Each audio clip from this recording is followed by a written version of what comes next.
Magandang umaga, Manong Ted. Magandang umaga, Arnold, at sa lahat ng ating mga tagapakinig. Thank you for waiting. Go ahead, Arnold. Yes, Profesor, nako kumusta na ba ang inyong preparasyon para dito sa ating paparating na pagse-celebrate 40th anniversary ng People Power?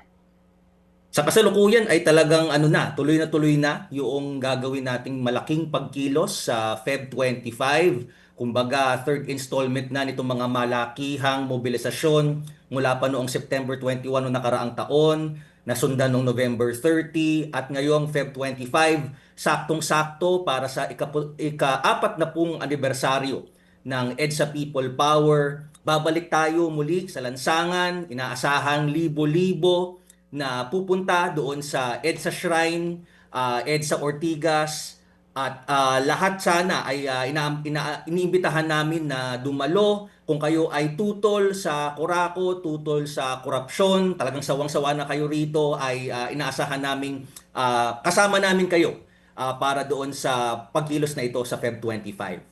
Iyan, lilinawin ko lamang po kahapon may panayam kami dito kay Sir Kiko Aquino D naman. Ayan, at nabanggit niya na pwede naman, oo, kahit ano ang mga statement. Nga lang doon sa isang balita, ayan, doon sa mga panawagan ng resign, especially sa top 2 officials nga of the country, kayo po, ano ba ang may limitasyon ba o hindi? O wala kayo?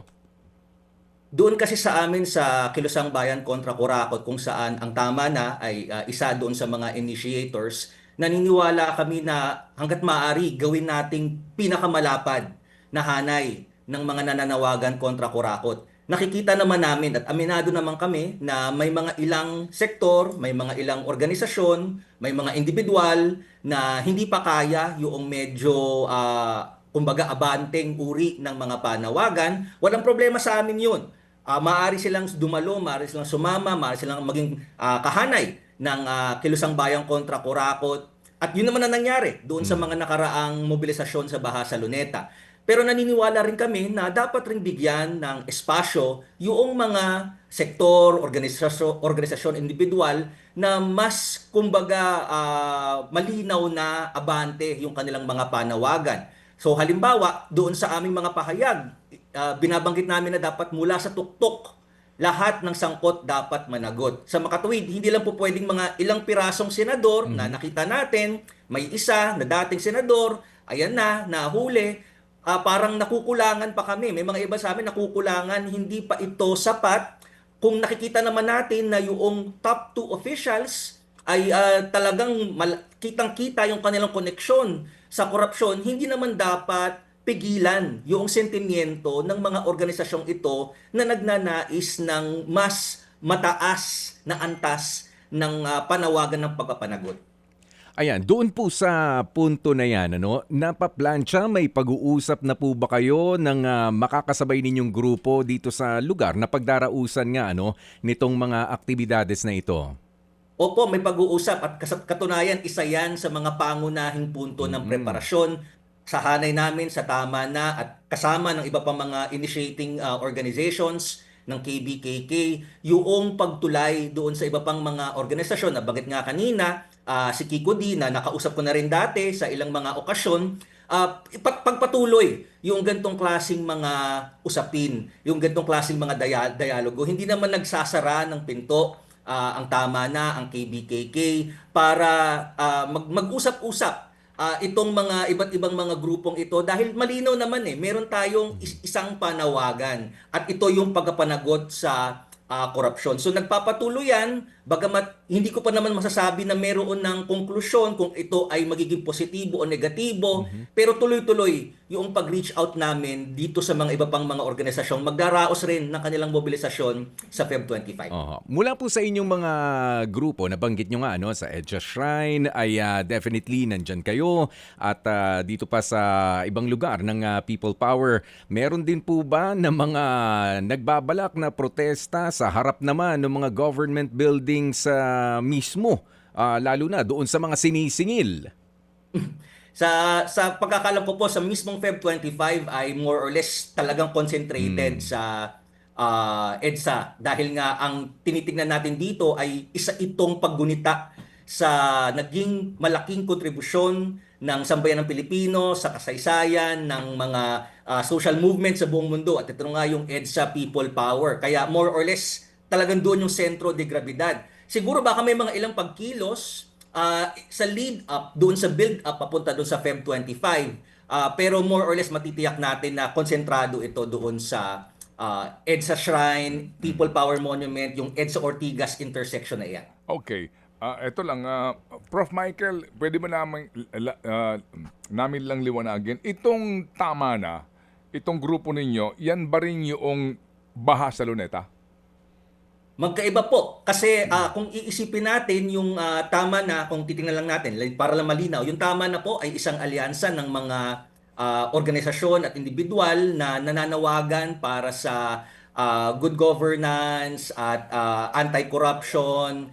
At ito ay isa lamang doon sa mga initiators noong sinasabing Kilusang Bayan kontra Korupsyon na iba-ibang Okay. mga grupo din. May mga Chinoy groups, may mga bikers groups. Okay. Ganyan ang forma ng KBKK na isa sa mga nanguna doon sa Baha sa Luneta. Ayan, Na isa rin pang kumbaga isa pang nilalang kasi ang Baha sa Luneta ay hindi lang naman binubuo ng KBKK. Meron Okay. ding mga nagtungo doon sa mga mobilisasyon sa September 21 at sa November 30 last year na nandoon sa Baha sa Luneta, malaki ang papel nila sa Baha sa Luneta pero hindi pa rin talaga bahagi nitong alyansang Kilusang Bayan kontra Korupsyon. Pero bukas tayo makipag-usap sa lahat ng mga grupong iyan. Ayan. Kaya ako tinatanong yan, Arnold, kasi ito lang po, no, yung issue nga na hindi magkasama-sama itong ilang mga progresibong grupo at ilang pa mga grupo na iisa naman po natikain, di ba? Anti-corruption, anti-dynasty, etc. So itong grupo ninyo ngayon,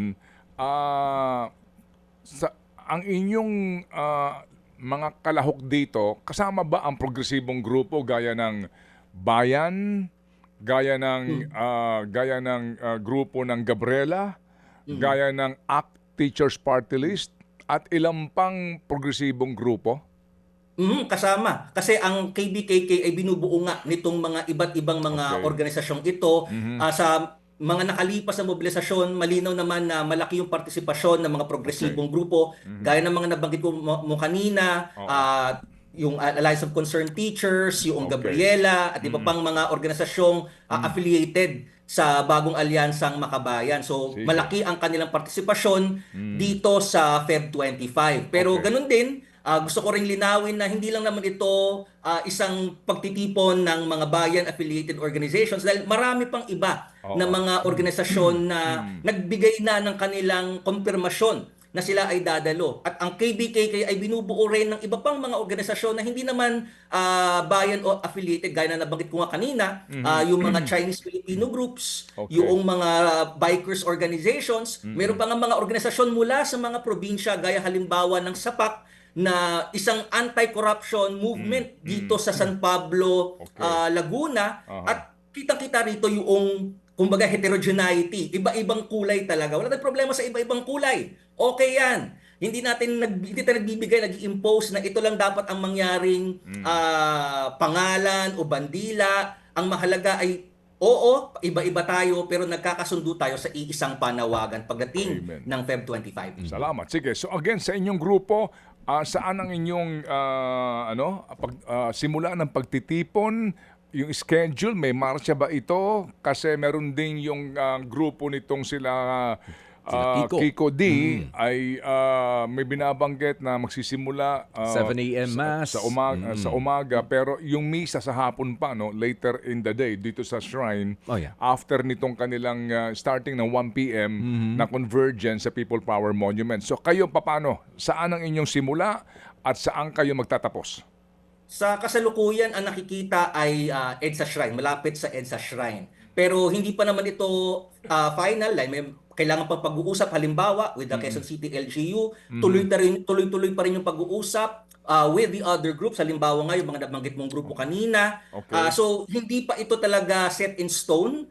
Dahil tuloy-tuloy yung pag-uusap po, pwede pa itong mabago. Pero sa ngayon, Okay. as we speak, ang meron kaming masasabi ay plano na pagkilos na ang sentro ay sa EDSA Shrine, near EDSA Shrine, 1 to 5 p.m. Okay. Although, siguro kung meron mang masasabing kumpirmasyon na ito talaga kumpirmado, yung mga build-up activities, gaya halimbawa ng isang anti-corruption assembly bukas 1 to 5 p.m. sa Bulwagang Tandang Sora sa UP Diliman, at maging mga Black Friday protest along Taft kasi konsentrado dyan yung mga eskwelahan. Kung may mga tao na hindi kakayanin yung Feb 25 na mayroon sila kailangan gawin, at least meron tayong mga build-up activities, Okay. mga Black Friday protest, yung anti-corruption assembly, para makuha pa rin ang pinakamaraming bilang sa mga taong ito. Okay, sige. So ganito ha, Professor. Sa inyo pong hanay, ano po, kung kami ay pupunta doon, maaari kami magdala ng anumang gusto naming sabihin sa aming placard, sa aming t-shirt. Resign Marcos Jr., resign VP Sara, resign mga sangkot na senador, Pwede etc. Walang pagbabawal. Wala pong pagbabawal sa aming anay. Ito naman yung malinaw sa amin simula pa noong September 21, muli namin giniit noong November 30. Hindi namin nahaharangan yung mga panawagan basta pasok ito doon sa malawak na anti-corruption slogan, lahat ng sangkot dapat managot mula sa tuktok. Kaya kung may mga gustong magdala ng kanilang placard na Marcos resign, walang problema. Lalo na nga, kamakailan lamang ay may nilantad si ACT Teachers Party List Representative Antonio Tino at si Representative Egay Erice dito sa mga sinasabing communications involving President Marcos himself. Bakit namin pagbabawalan yung mga ganyang klaseng panawagan? Okay. Ganon So, din pwede with bang Sara Duterte, with VP Sara, kung talagang malinaw naman yung kanyang paglustay doon sa kanyang confidential intelligence funds, malinaw na halimbawa ng korupsyon, let's go! Sabihin natin, resign Sara or impeach VP Sara, hindi namin pagbabawalan yung mga ganyang Sige. klaseng Ito na lang, panawagan. panghuli. Pwede ba ako magdala ng placard o kaya malaking tarpaulin doon na bring him home? Yun yung medyo malabo, yung bring him home kasi hindi Hindi pa ako yata tapos. anti-corruption Hindi pa ako yung ganun tapos. kasi Hindi pa ako ano tapos. Michael, parang hindi pa- talimos pa nga sa anti-corruption. So Michael, hindi pa yung ako pasok tapos. doon sa ating panawagan. Hindi pa ako tapos, Michael. Bring him home si Saldico. Si Saldi. Walang problema. Good na good Joke. tayo dyan. Kung Si Prof na papauwi nagulat si Saldi din ko, talagang go tayo. Saldi ko pala, Manong. Kaya nga alam niya kasi bring him home si Rodrigo Duterte. Hindi. hindi. Hindi. Oo. Saldi ko. Gusto kong patawanin si Michael seryoso. Just kidding. Anyway, opo, mga kapatid, yan po ang panawagan nga nila Michael at ulitin mo na lang para sa lahat ng interesado dito para ho natin maipadama, maipakita na hindi tayo nakakalimot. Hello! Sa gitna ng ibang mga balitang pumuputok. Hello! Hindi kami nakakalimot sa aming panawagan na ikulong Mandarambong. Go ahead, Michael. Okay, totoo nga po, hindi tayo nakakalimot. Sabi nga noong henerasyon na dumanas ng martial law, never again, never forget. So hindi po pwedeng makalimot. Kaya tuloy ang people power laban sa korupsyon at kahirapan para sa katotohanan, katarungan at pananagutan. Mula sa tuktok, lahat ng sangkot dapat managot. Kaya kinakailangang ikulong yung mga kurakot, yung nakaw na yaman ibalik sa bayan, yung pondo para sa serbisyo, hindi para sa mga korap na politiko, at wakasan yung paghahari ng mga korap na dynasties. Kaya sama-sama po tayong lahat mga kababayan, Feb 25, EDSA Shrine, kita-kita po tayo sa hapon para ipanawagan, manindigan laban sa naghaharing katiwalian dito sa ating bayan. Okay. Maraming salamat po sa inyo, ha? Professor Michael Pante, ang convener ng Tama Na. Mga kapatid, brothers and sisters, saan ka pa? Dito na tayo sa totoo.